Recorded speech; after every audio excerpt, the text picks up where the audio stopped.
हे बघा उलट सुलट कसं पण पवायला लागल्यात. आशू प्राची मध्ये गेल्यात. लोकेश अथर्वा अथर्वा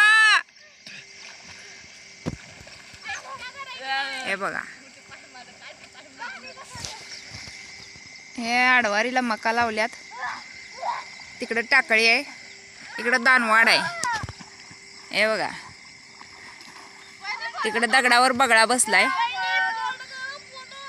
आता ही आशून प्राची म्हणाल्यात फोटो काढा. माझा व्हिडिओ चालू आहे आणि ह्यासनी फोटो पाहिजे. हे बघा पक्षी कसं निवांत फिरायला लागल्यात. अथर्व बघा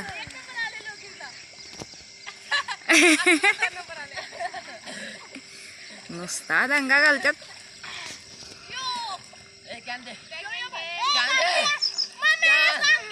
हे बघा दंगा